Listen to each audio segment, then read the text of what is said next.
నమస్తే దోస్తులు. ఈరోజు అయితే మన ఊరు పక్కన ఉన్న లక్ష్మీపూర్లో రిసెప్షన్ పార్టీ అవుతుంది. ఇవాళ ముచ్చట ఏంటంటే ఇవాళ వాళ్ళు అయితే లక్ష్మీపూర్లో ఉన్న రాములవారి గుడి దగ్గర రిసెప్షన్ పార్టీ అయితే పెట్టుకున్నారు. అందుకని వంటలు క్యాటరింగే కాదు, టెంట్ హౌస్ డెకరేషన్ కూడా మనదే. ఇక తమ్ముళ్ళేమో టెంట్ హౌస్ డెకరేషన్ పని చూసుకుర్రు, వంటలేమో ఇక వంటలు క్యాటరింగ్ ఉంటాయి కదా, బాబు నేను చూసుకున్నాం. ఇక క్వింటల్న్నర మటను 60 కిలోల చికెన్ అయితే వండినాం. ఇక వాటికి సరిపడే రైస్ అయితే క్వింటల్ 25 కిలోల బగారా, 75 కిలోల వైట్ రైస్ అయితే వండినాం. ఇక కూరగాయల ముచ్చట కత్తేమో పప్పు, సారు, ఆలుగడ్డ, టమాటా, బెండకాయ ఫ్రై అయితే వండినాం.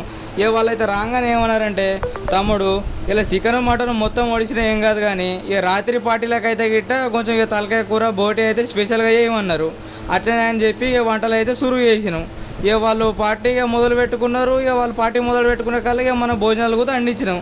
ఇక భోజనాలు కూడా సురువు చేసుకున్నారు. ఇక మొత్తం అయిపోయింది.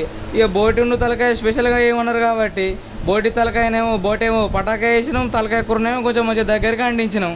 ఇక వాళ్ళైతే ఏమన్నారంటే, తమ్ముడు వంటలు అయితే సూపర్గా ఉన్నాయని మెచ్చుకున్నారు. ఇక నాకైతే మస్తు ఖుషి అనిపించింది. ఇక వాళ్ళు కూడా తమ్ముడు ఇక రాత్రికైతే పార్టీకి అయితే గిట్ట తలకాయ కూర బోటి పార్సల్ చేయమన్నారు. ఇక నేను కూడా వెంటనే ఏమన్నా అంటే ఇక పార్సల్ ఇక పెరుగు డబ్బాలు ఉంటాయి కదా, వెంటనే గల పార్సల్ చేసి పంపించిన.